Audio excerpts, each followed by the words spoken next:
Tidak. Assalamualaikum warahmatullahi wabarakatuh. Waalaikumsalam warahmatullahi wabarakatuh. Apa kabar Bapak Ibu? Alhamdulillah. Terima kasih hari ini telah bersedia untuk menghadiri pembahasan dari budaya positif. Sebelumnya perkenalkan, nama Ulun Rusmiati, CGT Angkatan 10 Kabupaten Hulu Sungai Tengah. Di sini Ulun akan memberikan sedikit pembahasan tentang pemahaman dan penerapan budaya positif. Ada yang tahu apa budaya positif? Apa Bu budaya positif itu? Tidak apa-apa kalau jawabannya kita singkat dengan menggambarkan apa itu budaya positif.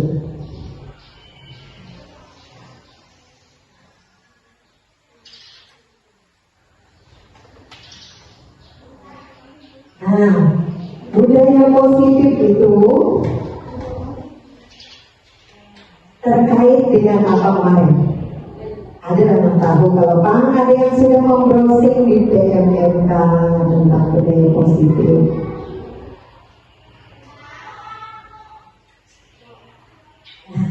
Apa Bu?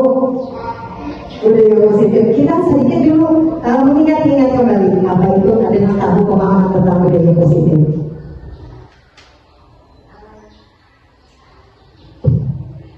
Assalamualaikum warahmatullahi wabarakatuh. Waalaikumsalam. Nama saya Erni Fulviani. Saya ingin sedikit menambahkan, menurut saya budaya positif di sekolah salah satunya ada budaya 5S: senyum, salam, sapa, sopan, dan santun. Terima kasih Bulan. Ini mengingatkan kita apa saja yang menjadi budaya positif di sekolah. Semua masukan itu ada dengan sama.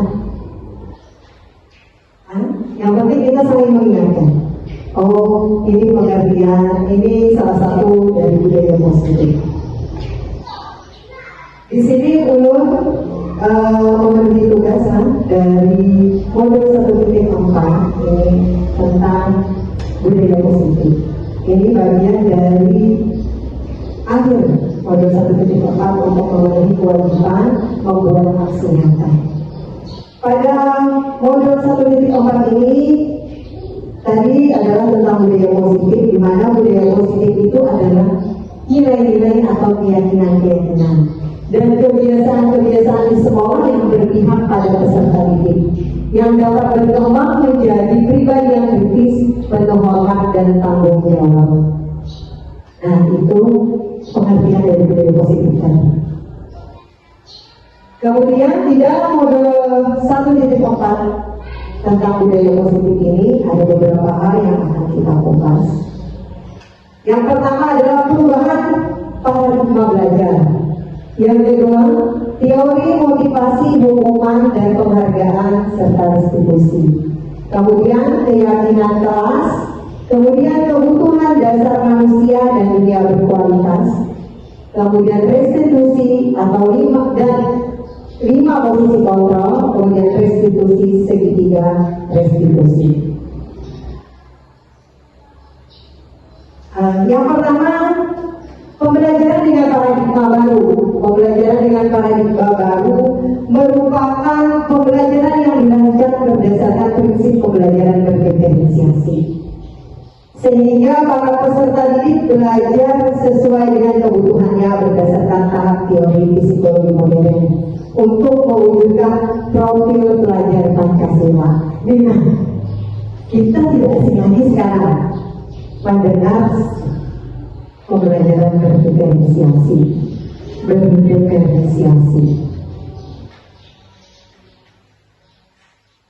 Apa Bu pembelajaran berdiferensiasi? Nanti yang ketahui. Iya, apa Bu? Nah, berpusat pada model. Adakah lagi?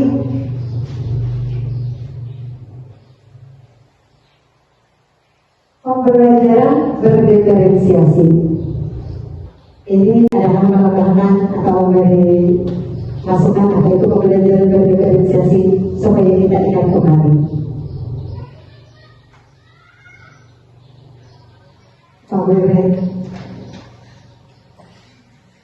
Nah, pembelajaran berdiferensiasi ini sesuai dengan kebutuhan murid, Jadi kita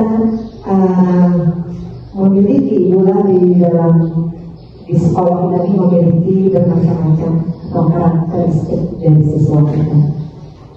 Artinya satu orang siswa itu tidak sama dengan siswa lain. Jadi dalam pembelajaran itu kita juga harus memperhatikan kebutuhan siswa itu sendiri. Kita melihat dari minat, bakat yang dia punya, karena tidak semua siswa tadi memiliki kemampuan yang sama. Jadi harus ada perlakuan yang berbeda. Di dalam kami belajar itu ada namanya diferensiasi. Ini banyak sekali, apalagi dalam pembelajaran.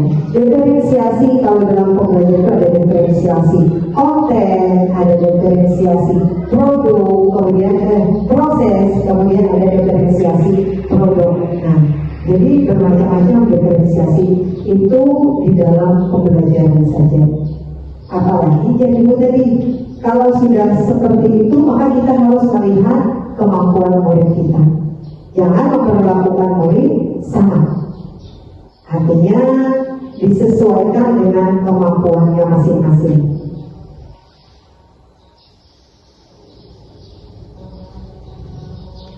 Kemudian perubahan paradigma.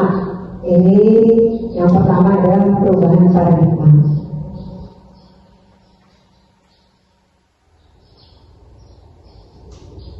Perubahan paradigma di sini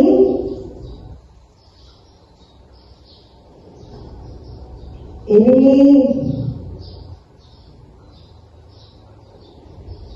ada kegiatan dalam kepala tangan, ada A dan B, diumpamakan Anda dan teman Anda. Sobeklah secari kertas kecil, tuliskan benda atau sesuatu yang sangat berharga untuk Anda. Letakkan di salah satu tangan Anda, kemudian genggam benda tersebut dengan segala daya. Buatlah sebuah kepala. Sedangkan teman Anda akan mencoba dengan sekuat tenaga dengan berbagai cara untuk meminta Anda memberikan benda tersebut. Ini sering sekali kita lakukan. Ya. B bisa membujuk, mengancam, menghardik, merayu, menyuap apa saja yang dia lakukan agar dapat membuka kepala tangan Anda. Itu sering-sering ketemu ya. Sering sekali, apalagi kita masih anak-anak. Kita biasanya menyembunyikan sesuatu di kepala tangan kita yang membuat dia merasa ingin sekali mengetahui apa yang di kepala tangan kita. Ini berbagai-macam caranya, upayanya untuk mendapatkan tulisan yang digenggam kita tadi. Nah, apa yang terjadi? Ini apa yang terjadi? Kira-kira apa yang terjadi kalau di genggaman kita tadi? Yang akan terjadi terhadap kita dari kemampuan kita. Jadi bisa dengan kekerasan yang langsung berusaha memaksa untuk kita melakukan apa? Kemudian membujuk. Ini kalau membujuknya secara halus. Nah, untuk mendapatkan yang dia inginkan. Nah, seperti ini juga mulai paradigma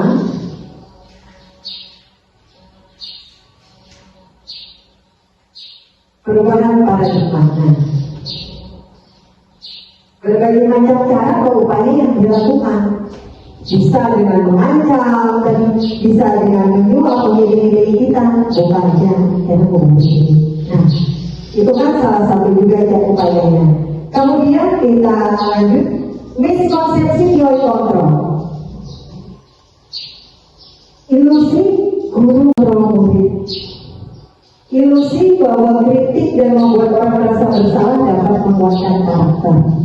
Kemudian ilusi bahwa semua penguatan positif efektif dan bermanfaat. Ilusi bahwa orang dewasa memiliki hak untuk memaksa. Gimana caranya sekolah kita? Ya, berpikir kita ini tentang teori kontrol.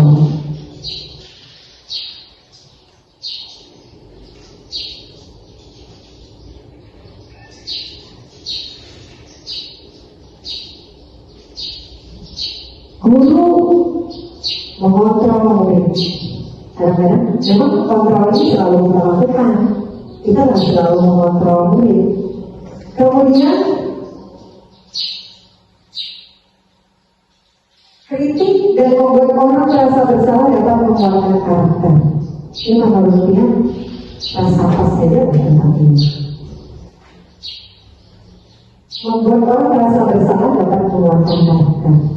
Kayaknya kurang tepat kan? Nah, kurang tepat. Kemudian ilusi bahwa semua penguatan positif, efektif dan bermanfaat. Ya, sekarang yang kita perlukan sekarang penguatan positif. Nah, yang sifatnya tadi bermanfaat bagi orang lain. Kemudian yang terakhir, ilusi bahwa orang dewasa memiliki hak untuk memaksa. Kira-kira apa saja menurutnya? Itu.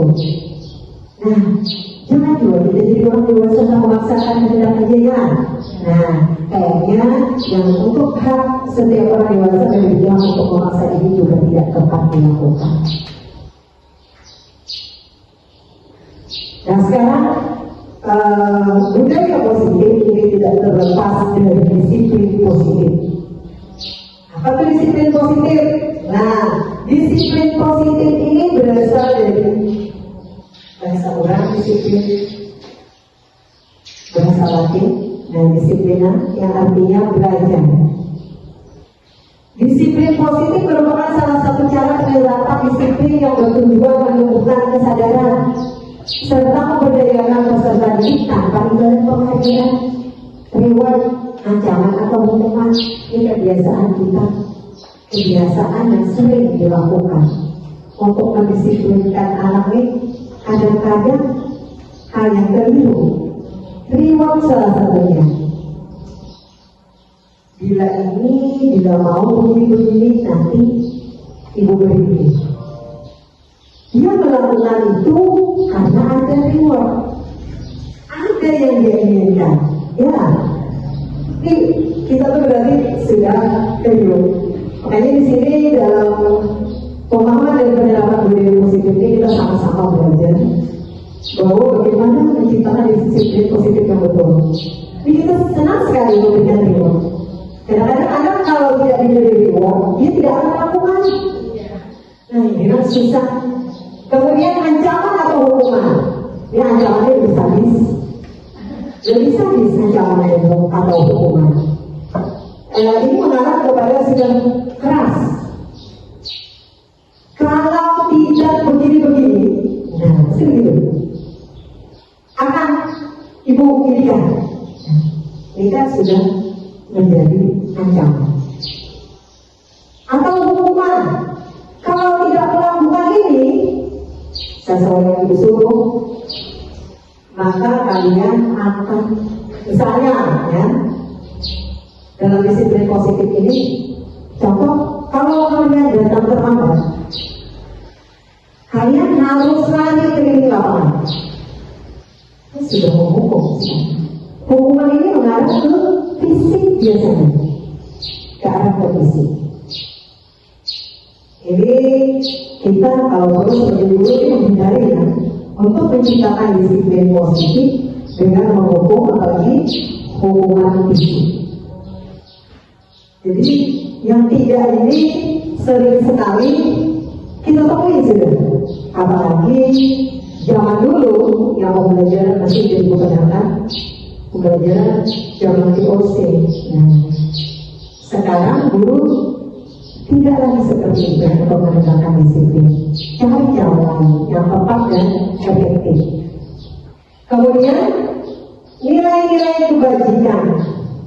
Ini banyak hal atau nilai-nilai kebajikan yang harus ditanamkan.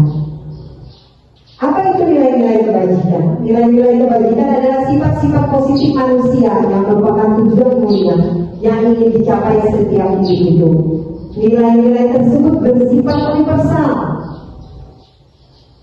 dan lintas bahasa, suku, bangsa, agama maupun latar belakang. Setiap perilaku atau perbuatan memiliki suatu tujuan. Ini menurut Dr. William Pascal pada teori kontrol tahun 1984. Dengan menaikkan nilai-nilai kebajikan yang diyakini seseorang, maka motivasi instrinsiknya akan terbangun, sehingga menggerakkan motivasi dari dalam untuk mendapatkan mencapai tujuan mulia yang diinginkan. Ini kita semua punya motivasi. Ada instrinsik dari dalam, kalau instrinsik dari luar. Sekarang tidak jauh, setiap yang kita lakukan setiap hari pasti ada motivasi. Tidak datang ke sekolah ini sok-sok apa motivasi dari dia, dari dalam diri dia. Cepat datang ke sekolah baru sebelum dia masuk berbunyi. Pasti ada motivasinya. Apa motivasi dia? Kira-kira motivasi setiap orang berbeda-beda.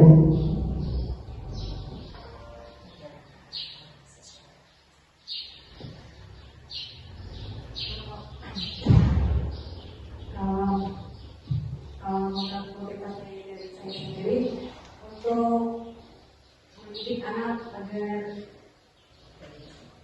lebih disiplin dan menjadi lebih baik. Ya.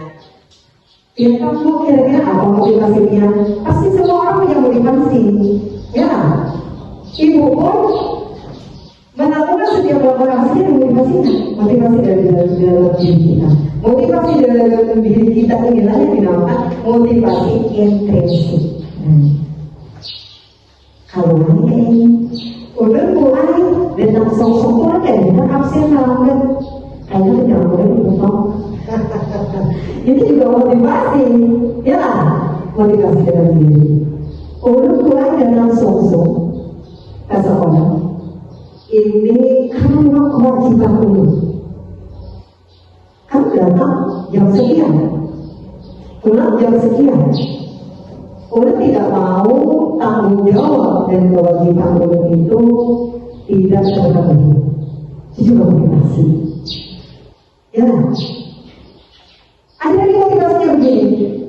Udah, Bu, kalau datang itu cepat, supaya mencontohkan anak-anak di sini juga bisa berdisiplin dengan baik seperti saya. Oh, gurunya saja datang terlambat. Mereka tidak malu datangnya terlambat. Itu kan motivasi juga, ya. Motivasi sama dengan motivasi kita apa saja yang kita lakukan termasuk bekerja. Motivasi. Jadi apa yang dari dalam diri kita ini dinamakan motivasi intrinsik. Kita lanjut nilai-nilai kebajikan tadi, bukan? Nilai-nilai kebajikan tadi ini seperti yang tercantum di dalam profil pelajar Pancasila. Ada beberapa dimensi. Nah, 6 dimensi profil pelajar Pancasila. Yang pertama, beriman bertakwa kepada Tuhan Yang Maha Esa dan berakhlak mulia. Kemudian mandiri, bernalar kritis, berkebinekaan global, gotong royong, dan kreatif. Nilai-nilai inilah yang kita adopsi, yang diharapkan kita dapat menerapkan ini semuanya di sekolah. Nah, dari nilai-nilai yang tercantum di dalam profil pelajar Pancasila ini nanti outputnya diharapkan murid-murid kita mempunyai nilai ini. 6 nilai yang ada di dalam profil ini. Kita lanjut lagi, bulan. Nah,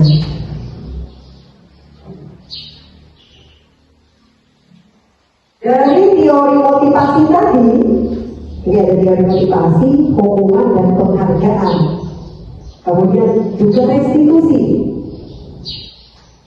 Ini apa tujuan dari teori motivasi, hubungan dan penghargaan restitusi.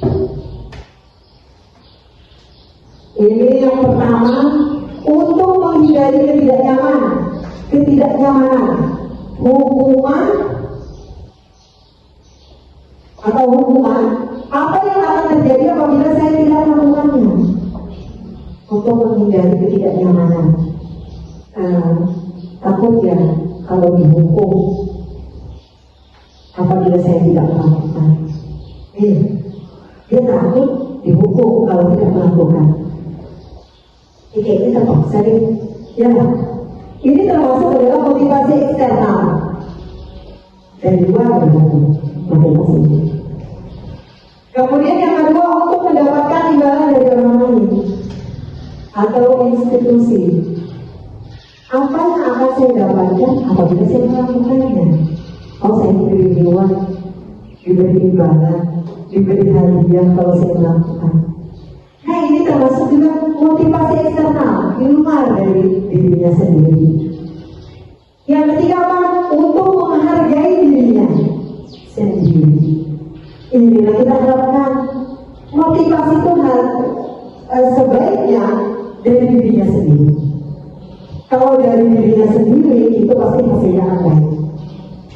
Saya akan menjadi orang yang seperti apa bila saya melakukannya. Mau baik, mau jelek, ini tergantung dirinya sendiri. Nah, ini termasuk dari motivasi internal. Ini sebenarnya dari tujuan disiplin positif.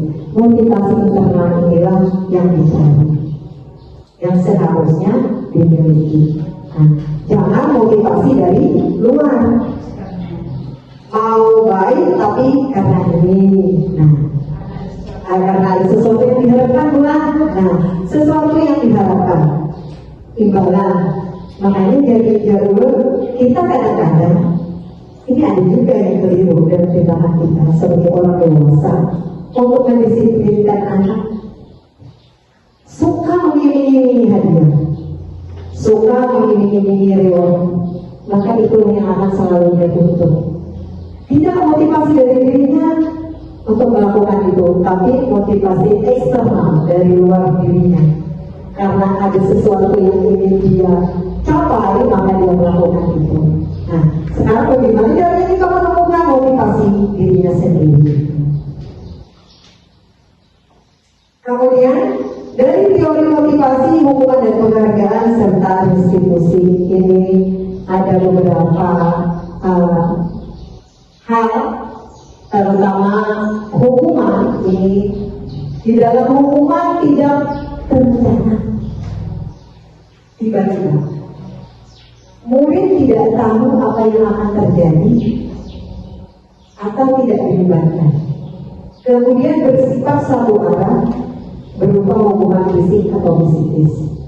Kejadian tadi kan, kalau ada murid yang datang terlambat, ini pernah murid mengalami waktu sekolah SMP, datang terlambat, ujar dulu apa? Tarik dulu dari lapangan, berdiri dulu samping yang bendera. Ini termasuk ke dalam hukuman. Kenapa? Ini sudah melibatkan fisik, fisik maupun psikis. Kemudian murid itu tidak tahu hukuman itu datangnya seperti itu. Datang terlambat, kalau dia tahu dihukum, tapi tiba-tiba begitu kita masuk, guru menemui kita melakukan hal seperti itu, maka hukuman langsung diterapkan, lari. Keliling lapangan sekian baru boleh masuk. Si murid itu kayaknya tidak membayangkan bahwa dia datang ke sekolah suruh lari. Karena mendapatkan hukuman dari guru tadi dia datang terlambat. Ini kan datangnya tiba-tiba.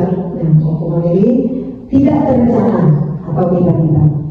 Dan guru tidak tahu apa yang akan terjadi. Kemudian apa perbedaan hukuman dengan konsekuensi? Ini ada, kita sering mendengar ada hukuman, ada konsekuensi, ada restitusi. Kita sering mendengar konsekuensinya begini. Kan sering seperti itu ya. Apa itu konsekuensi? Konsekuensi terencana disepakati berlatih sesuai peraturan. Kemudian murid tetap dibuat tidak nyaman, sikap guru selalu memonitor murid. Misal, ada datang murid ini datang ke dalam kelas terlambat. Tetapi dia mempunyai alasan yang kuat. Contoh, dia terlambat. Yang mengantar dia datang terlambat karena alasan misalnya kepesan dan sebagainya. Itu kan alasan yang tidak mungkin, tidak dibuat-buat. Jadi dia datang terlambat ke dalam kelas, sedangkan orang sudah mengerjakan tugas. Selesai mengerjakan tugas. Lantas diapakan si murid? Murid ini tetap diberi kesempatan dulu, tetapi oleh si guru karena dia datang terlambat. Dia tahu kalau datang terlambat apa konsekuensinya. Nah, kan begitu. Dia sudah tahu bahwa ini disepakati sesuai peraturan sudah dibuat aturan. Kalau saya datang terlambat, Bu, saya harus mengerjakan tugas walaupun saya keluar lebih lambat dari yang lain. Tetap berada di dalam kelas. Ini tinggalkan si murid kita tapi monitor oleh si guru. Ini adalah konsekuensi dari tindakannya tadi. Dia tetap tidak diberikan walaupun dia terlambat. Dia tetap mengerjakan tugas walaupun dia harus terlambat keluar dari yang lain. Ini konsekuensi karena telah disepakati aturan tersebut. Kemudian ada lagi restitusi. Apa itu restitusi? Proses menciptakan kondisi bagi murid untuk memperbaiki kesalahan. Ini dulu murid kan ada anak itu menemukan salah kayaknya. Setiap hari ini pasti saja kita menemui kasus di dalam kelas. Oh, di sekolah ibu, sekolah kita di semua murid. Ada aja salah satunya yang membuat kesalahan atau kasus. Kemudian proses kolaboratif yang mengajarkan murid untuk mencari solusi sendiri. Nah, murid itu kita ajak dia untuk dapat menemukan solusinya sendiri. Ini yang dinamakan restitusi. Nah, sekarang kita sudah akhirnya menyelesaikan permasalahan atau kasus dengan restitusi ini.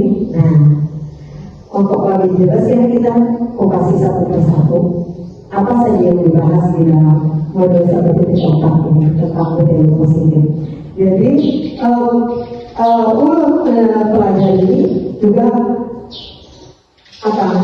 bersedia membahaskan dengan yang lain agar menambah pengetahuan.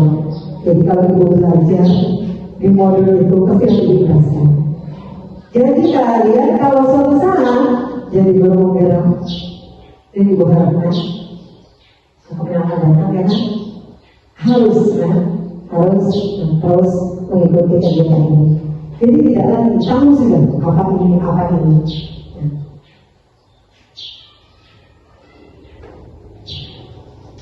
Masih berkaitan dengan teori motivasi hukuman dan penghargaan serta restitusi. Ini coba dilihat di sini. Ada kasus. Di sini membersihkan coretan yang dibuatnya di meja. Ini pasti kita kasih modul. Nah, kemudian ada juga yang lari mengelilingi lapangan basket 2 kali karena terlambat hadir di sekolah. Nah, contohnya mirip sekali dengan yang dicontohkan tadi. Ini membersihkan coretan yang dibuatnya di meja. Ini termasuk hukuman kan? Termasuk konsekuensi. Nah, kalau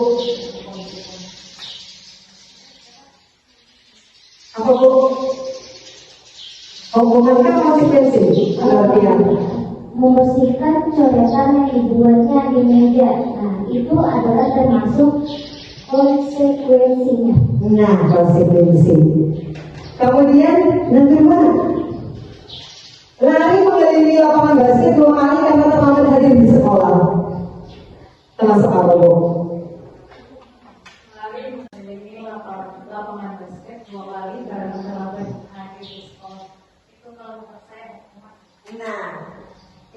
pasaran. Wah, itu adalah hukuman.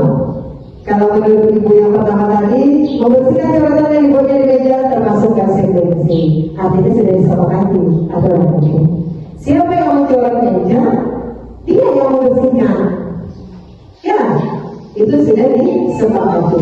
Maka termasuk ke dalam konsekuensi. Kemudian kita lanjutkan.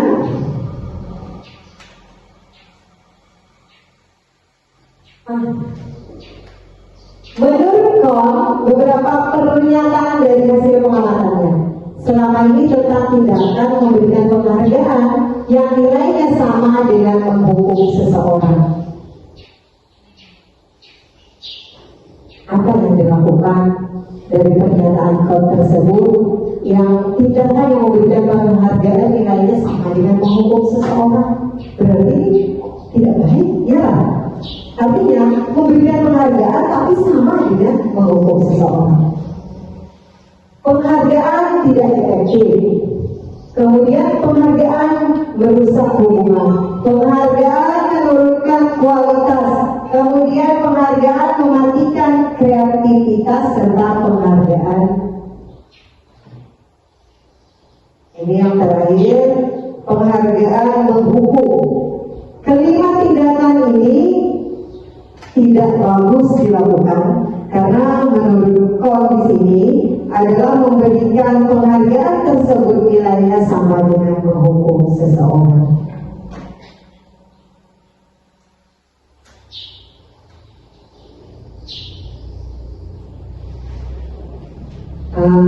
Kita lanjutkan ke keyakinan kelas.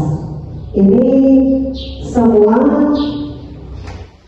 kayaknya sudah bulan pola keyakinan kelas. Apa dulu?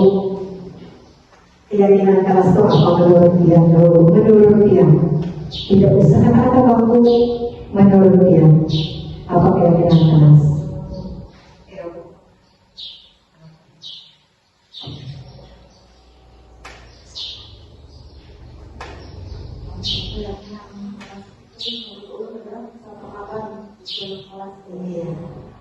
Menurut dia adalah kesepakatan dia di dalam kelas. Berarti kesepakatan dia di dalam kelas itu, kalau kesepakatan itu berarti tidak sendiri. Iya, bersama-sama. Dengan siapa Bu yang dalam kesepakatan? Nah, ada kalau mencontohkan atau bisa mencontohkan apa keyakinan kelas yang sudah dia buat?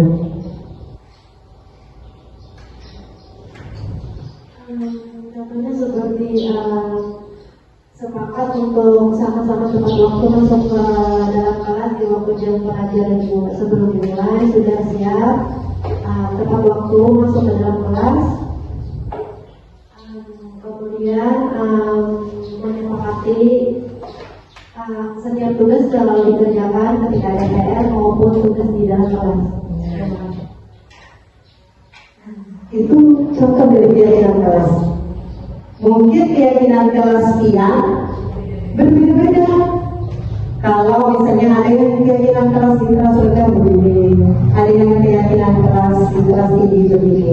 Keyakinan kelas intinya adalah dibuatnya kesepakatan. Artinya tidak satu. Berbeda dengan aturan. Apakah keyakinan sama dengan aturan kelas? Berbeda. Nah, keyakinan kelas ini dibuat bersama antara guru dengan murid. Kalau belum ada kesepakatan nanti dibuat kesepakatannya atau keyakinan kelas. Nah, jadi murid itu berbiasa berkolaborasi. Semua murid berkolaborasi, dia menciptakan satu keyakinan kelas yang disepakati bersama. Ini jadi apabila dia melanggar sendiri, pastilah adalah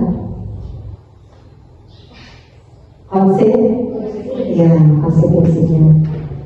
Dia sudah sadar keyakinan kelasku begini, berarti aku tidak boleh begini. Nah, dia sudah membuat sendiri. Makanya keyakinan kelas itu kalau bisa kita jangan hanya ditempel di dinding saja, tetapi libatkan murid,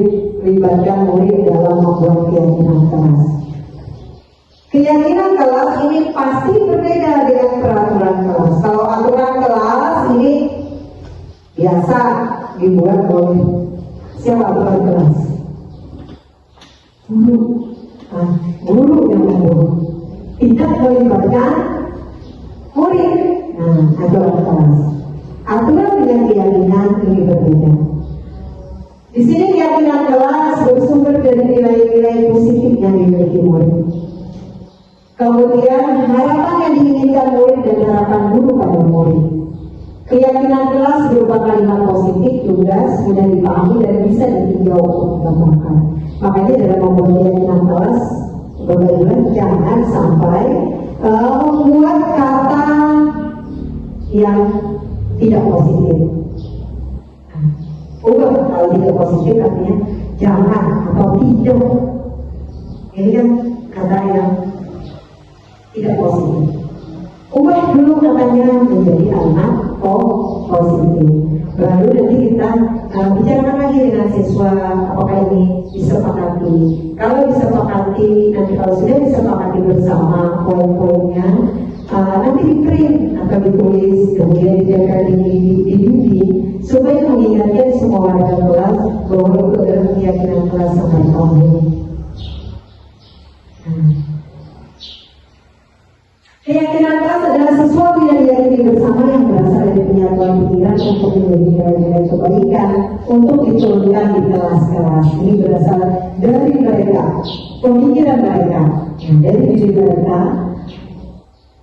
yang tadi warga kelas kita ini menjadi nilai-nilai kebaikan. Mereka masing-masing berpendapat. Jadi begini keyakinan kelas yang mereka buat. Jadi walaupun jalur kecil-kecil kelas rendah, maka tetap harus kita perhatikan pendapat mereka tentang keyakinan kelas. Tetap kita beri mereka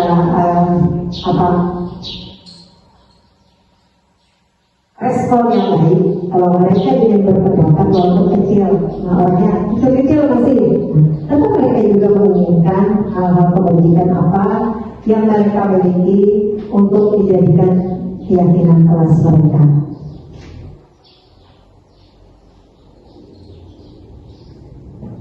Ini contoh yang ditekad keyakinan kelas sudah mereka miliki.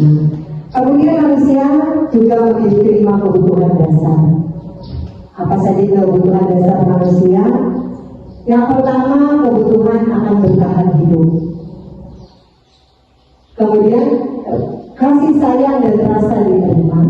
Kemudian penguasaan, kebebasan dan kesenangan. Kalau bertahan hidup nih, kan motivasinya adalah untuk bertahan hidup. Karena dari permasalahan itu kita harus menganalisis ini kejadian ini kasusnya menyangkut apa? Pasti ada hubungannya dengan kebutuhan dasar manusia. Kebutuhan bertahan hidup ini tidak luput dari makanan, pakaian, tempat tinggal, keamanan maupun kesehatan. Ini bertahan hidup, bagian dari bertahan hidup. Kemudian kasih sayang dan rasa diterima. Rasa diterima dipedulikan, berbagi, bekerja sama menjadi bagian dari kelompok. Kemudian penguasaan, harga diri, keinginan untuk dianggap memimpin berprestasi, diakui, didengar, ini bagian dari penguasaan. Kebebasan, kebebasan ini meliputi mandiri, memiliki pilihan, mencoba hal baru, mampu mengendalikan arah hidupnya. Kemudian kesenangan, bermain, humor, antusias dan tertawa. Dari berbagai macam kebutuhan dasar manusia, kita kadang-kadang dapat menganalisa dan tindakan dalam berpikir.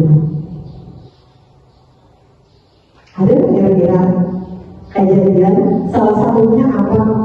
Kasus dikelaskan apa yang menyangkut dengan kebutuhan dasar manusia atau tindakan dari murid kita. Ada biasanya di kelas rendah dengan apa?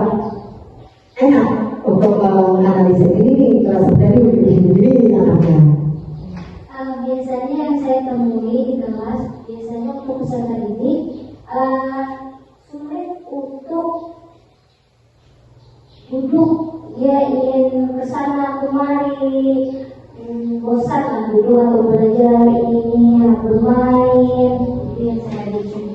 Ini kira-kira mengenai menjawab kebutuhan apa yang di dalam 5 kebutuhan dasar ini? Kebebasan, kebebasan. Oh iya, kebebasan yaitu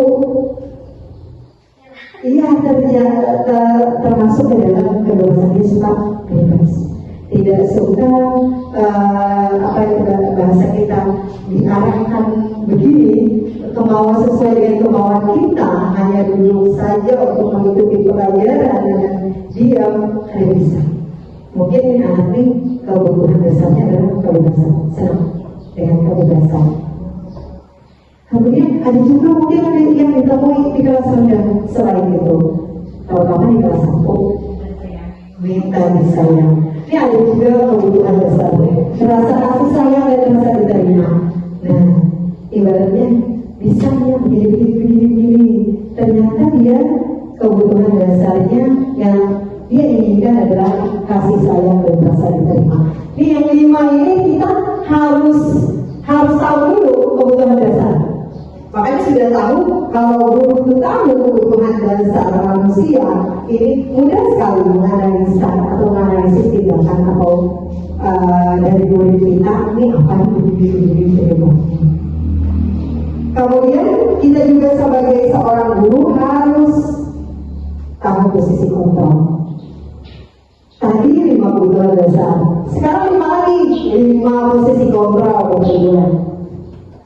Kontrol kita di antara yang 5 ini berada di mana nih? Coba perasaan dulu nih. Kita jujur aja mengakuinya. Menurut dia di mana bu posisi kontrol dia? Kenapa? Kenapa kita belajar? Hari ini kita mengupas ini. Mudah-mudahan apa yang kita dapat di sini berubah dari yang kurang bagus jadi lebih bagus. Perasaan dia berada di mana bu? Terkadang berada di mata bisa bermain bisa. Ya, bisa teman. Wajib ibu maksudnya ini kalau ini kadang-kadang bisa jadi orangnya. Nah, karena dia merasa ingin dilindungi, dia merasa jadi teman. Biar kamu di mana bu? Dibohongkan, dimantaukan, atau dimanajerkan.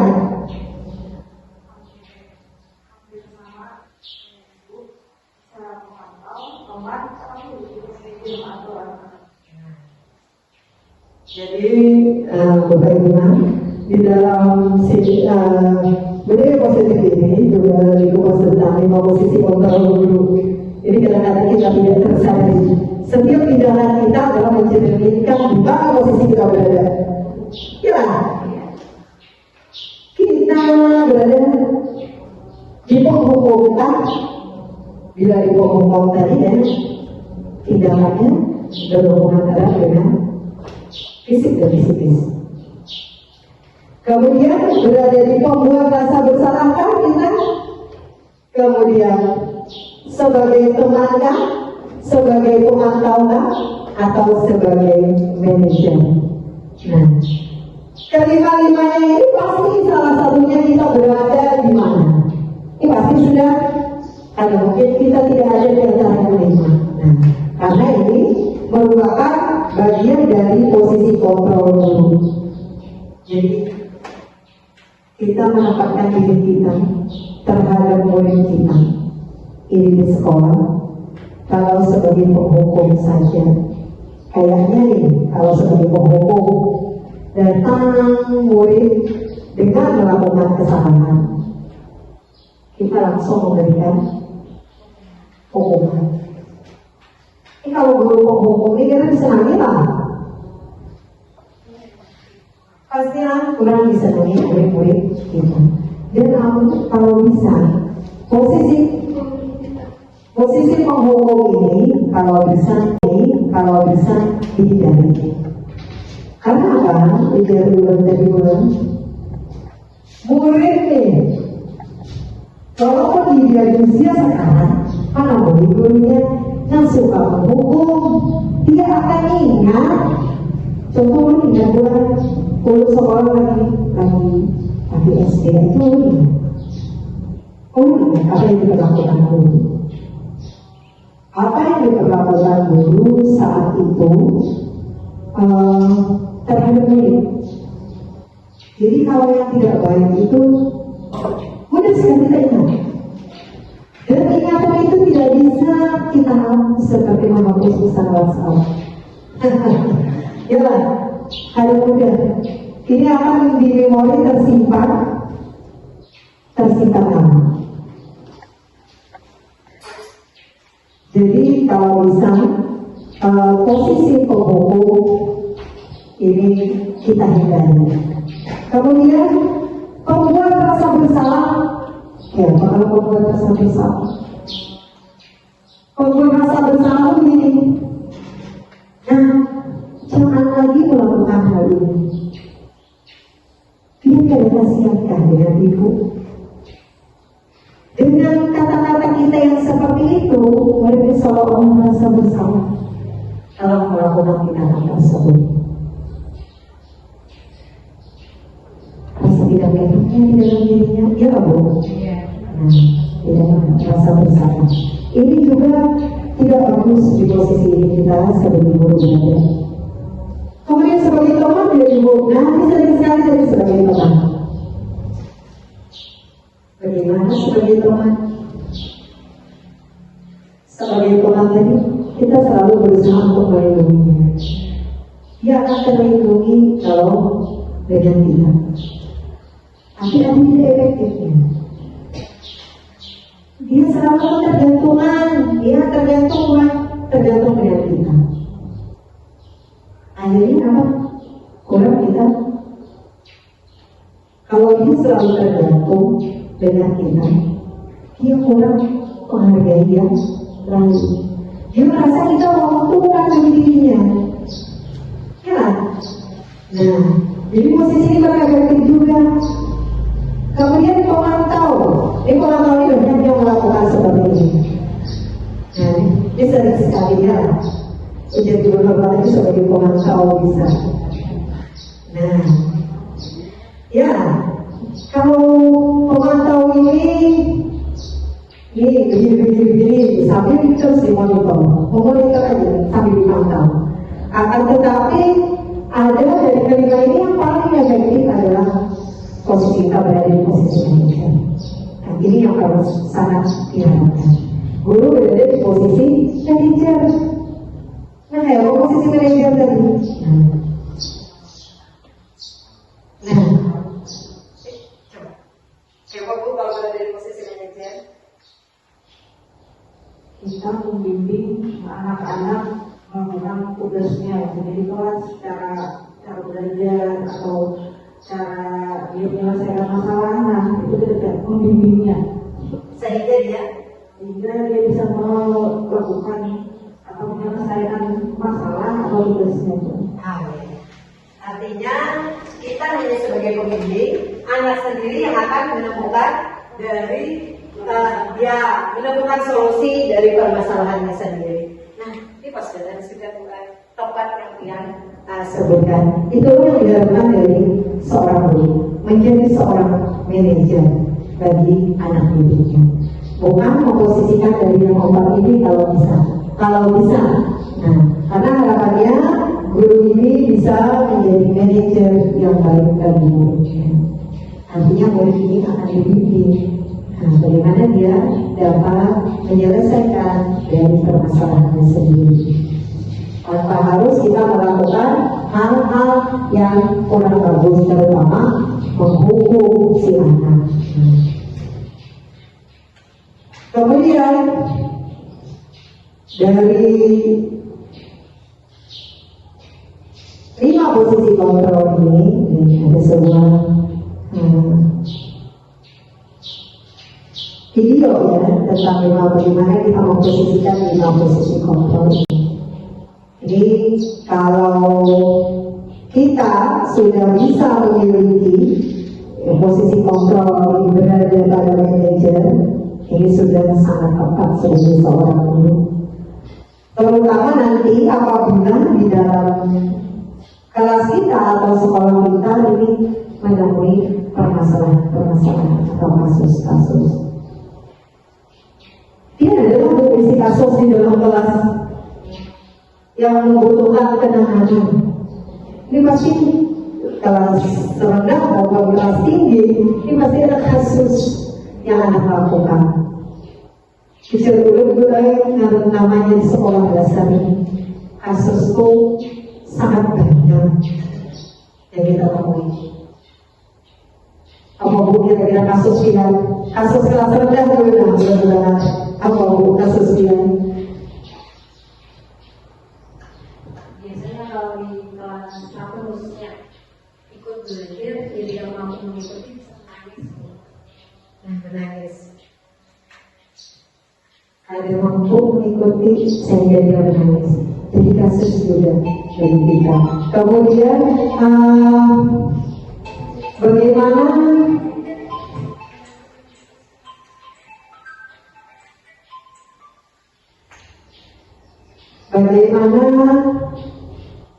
menangani kasus tersebut? Dia biasanya kayak apa bu?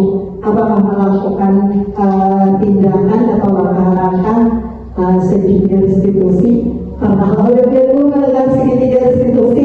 Adakah sudah mendengar segitiga restitusi?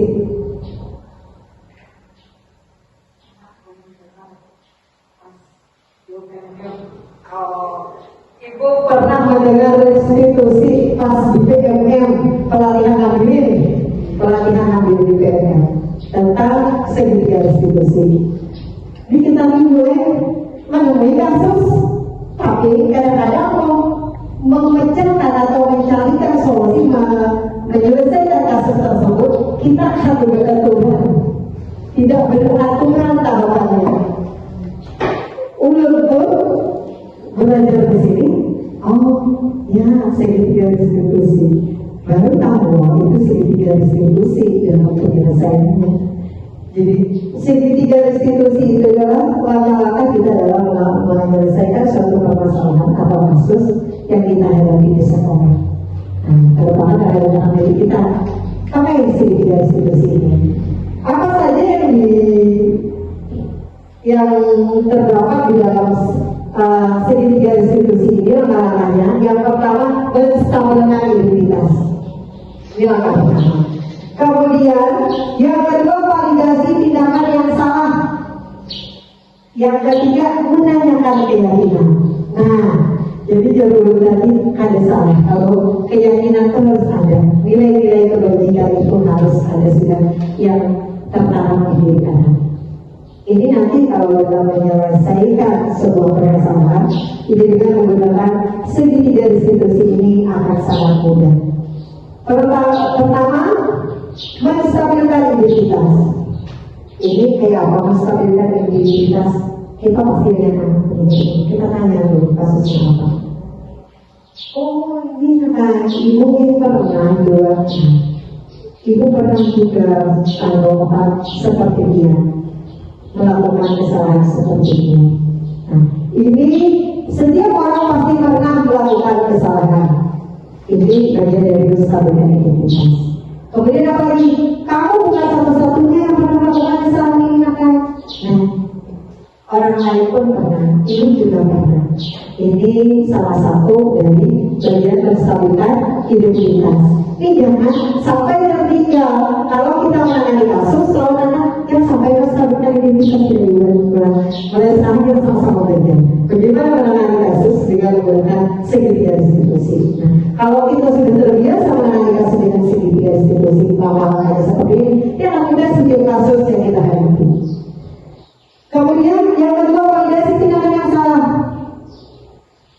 Bagaimana kita mengetahui cara memvalidasi ini suatu tindakan yang salah?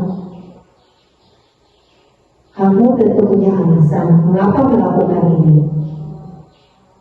Dia kan pasti ada alasannya kenapa melakukan ini. Pastilah si anak menjawab gini, bukan? Nah itu adalah bagian dari validasi tindakan yang salah. Kemudian adakah yang mau dukungan, ada kan cara lebih baik bahasa kita.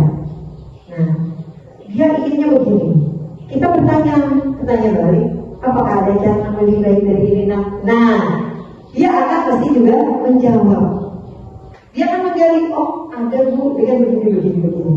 Secara tidak langsung kita sudah menggunakan dia untuk menemukan solusinya sendiri. Kemudian langkah yang ketiga adalah menanyakan keyakinan dari tindakan dia tadi. Keyakinan apa yang telah kita sepakati? Ini pasti kalau keyakinan yang telah kita sepakati ini berhubungan dengan keyakinan kelas yang dibuat bersama tadi. Kemudian, apakah kamu ingin menjadi orang seperti apa? Seperti apa yang kamu inginkan? Kita gali lagi ya. Oh, begini. Dia pasti adalah mempunyai keinginan dari dirinya. Nah, begini. Nah, dari tindakan itu, nah kalau kita sudah memposisikan diri kita sebagai manajer, kita menyelesaikan masalah dengan segitiga distribusi ini, tentunya tidak akan mengalami kesulitan yang berat.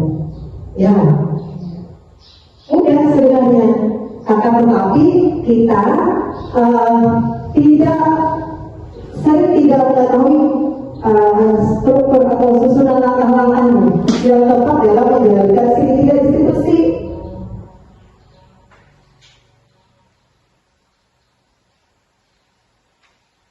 Tadi dicontohkan oleh ibu bahwa anak di kelas rendah ada mulai tadi mengalami permasalahan. Nah, sering menangis biasanya kalau tidak bisa mengikuti pelajaran seperti temannya. Ini dia baru dari masuk dari TK ke SD, perubahannya memang ada secepat ini untuk anak-anak yang baru masuk. Jadi dia mungkin kalau ada tidak bisa dia nangis. Nah, ini juga kasus ya. Nah, maka penanganannya walaupun di SDK atau di sekolah TK bukan di TKK sama saja dengan menggunakan segitiga distribusi.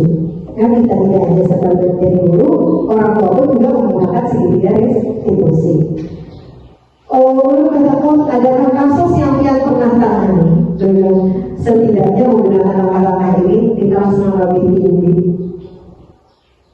Di kelas lebih tinggi ada kasus BRI, kira-kira apa kasus dia yang menangani dengan penanganannya membutuhkan segitiga distribusi, atau kasus ini misalnya penanganannya menurut dia masih belum tepat yang dia tangani waktu dulu. Nah, sekarang kayak apa kira-kira penanganannya dengan segitiga distribusi ini?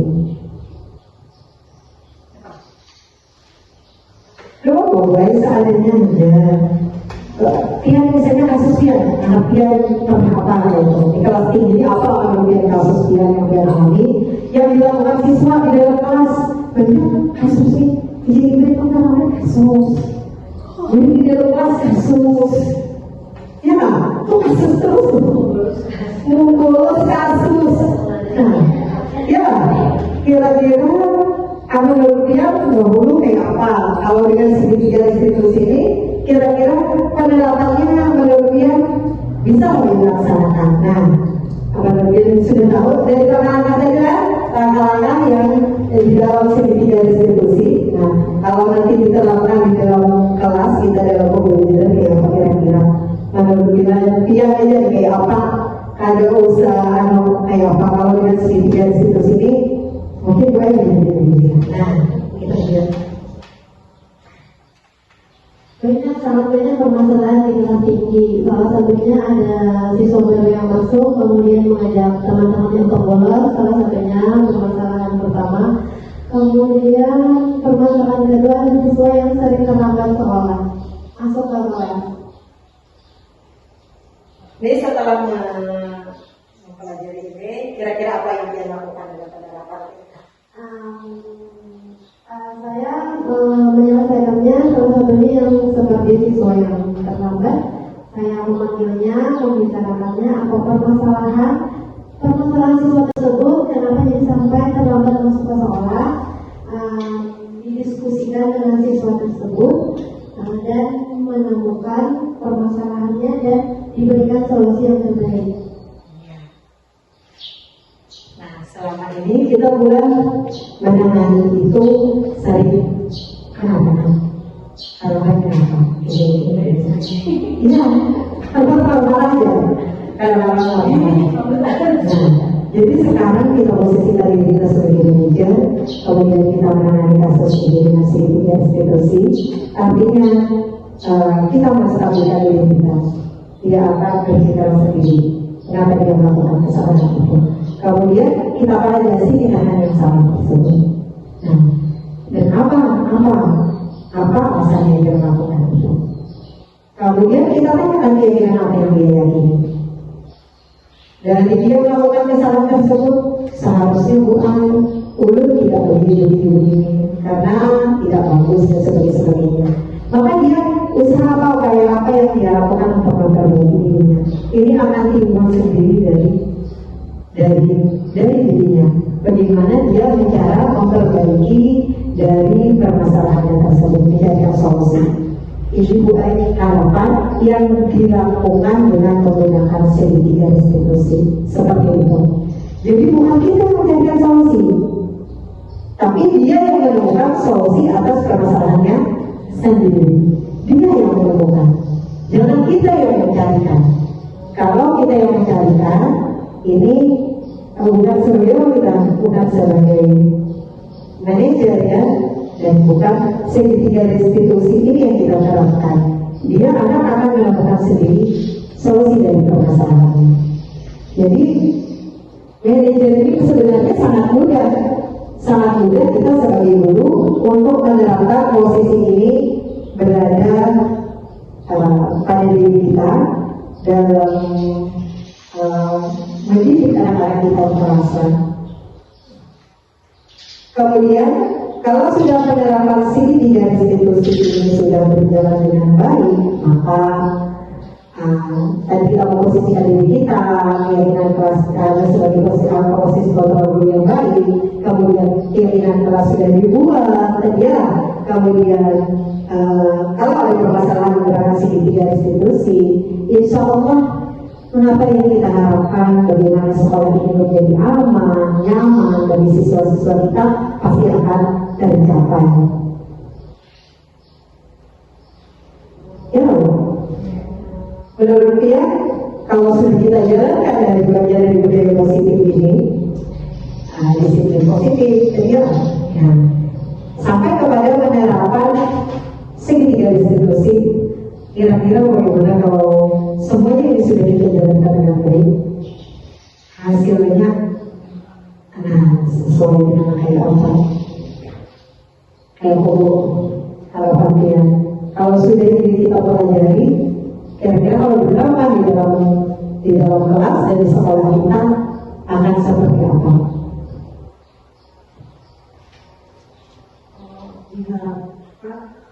Proses pembelajaran menjadi lebih meningkat lagi. Lebih meningkat. Adakah lagi yang lain? Apa kira-kira dampaknya dari kita menjalankan dari budaya positif ini, menerapkan dari budaya positif ini di sekolah kita? Jelas tadi, kalau dia menerapkan budaya positif ini, sekolahnya akan menjadi aman, nyaman, terutama bagi kita semua. Baik peserta didik maupun pendidik sekolah semuanya. Ini akan membuat ini kualitas pembelajaran menjadi lebih meningkat.